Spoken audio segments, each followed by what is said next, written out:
Let's turn to another diplomatic event. This one happened in Gambia, a session of the Islamic Summit Conference organized by the OIC, a group of 57 Muslim nations, Organisation of Islamic Countries. It's a group of 57 Muslim countries. And guess who attended this summit?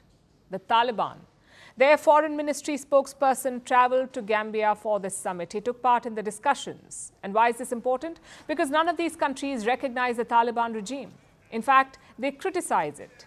Listen to the joint declaration they adopted at the very same summit. We stress the importance of full respect for the human rights of all Afghans and the need to protect the fundamental rights of Afghan girls and women, especially the right to education and work.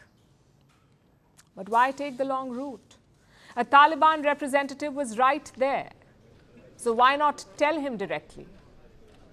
Because this whole thing is quite confusing. The Taliban took power in August 2021. It's been almost 3 years since they conquered Kabul. So safe to say they're not going anywhere, not immediately.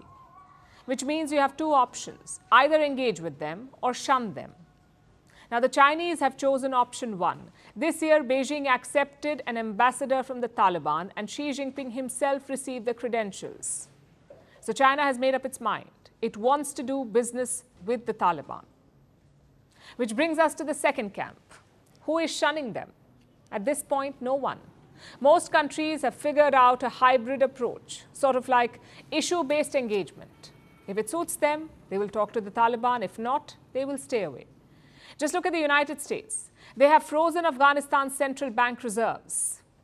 We're talking about $3.5 billion. The US has frozen that money. The Taliban wants it back, but the US says, keep dreaming. Yet the same US held talks with the Taliban last year. Their focus was terrorism.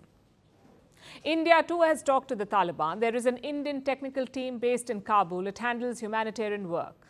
Plus, the last Taliban regime supported terrorism in Kashmir, so this time New Delhi is keeping a close eye. But who loses out here? The ordinary people of Afghanistan, especially the women and minorities. Girls in Afghanistan cannot attend school or college, nor can they work. And the legal system is a farce. Adultery, for example, is punished by stoning and flogging. Not for men, of course. Such brutality is limited to women. So all countries face a tough choice. On the one hand, you cannot recognize and embrace such a regime. It is vile and oppressive. On the other hand, Afghanistan is very important. Islamic State offshoots are gaining a foothold there. Even Al-Qaeda is on the rise. A UN report says the Taliban is allowing these groups to flourish, so most countries are forced to engage. If not, the Taliban can hurt them, like they did in the late 1990s and early 2000s. Hence the hybrid engagement. The OIC is also doing the same. In December 2021, the Taliban's foreign minister attended an OIC meeting. His name is Amir Khan Muttaqi. But since then, he stopped attending. In March 2022, Pakistan hosted an OIC summit. Muttaqi did not attend. And this time, Gambia has hosted the summit. Again, Muttaqi did not attend. So the participation has downgraded since 2021. But Taliban is still at the table. And it tells you what the problem is. The world does not have a strategy to deal with them. It was very different in the 1990s. Back then, most of the world had the same strategy: isolate the Taliban.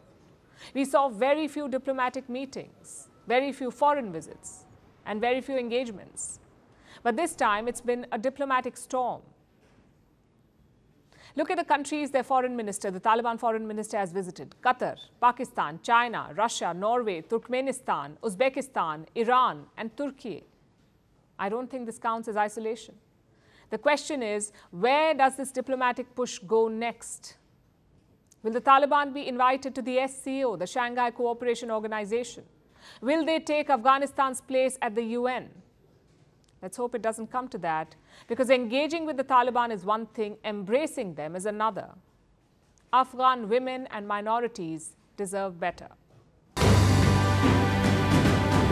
Firstpost reports from the world's second largest continent.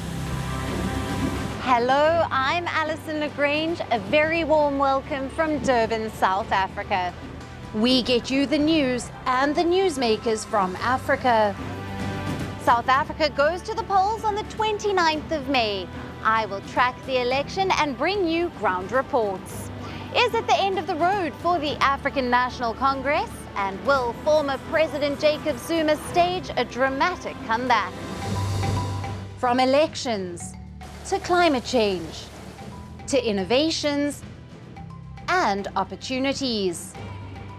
As the world's attention shifts, we report from Africa, the heart of the global South. Join me every weekday live on Firstpost.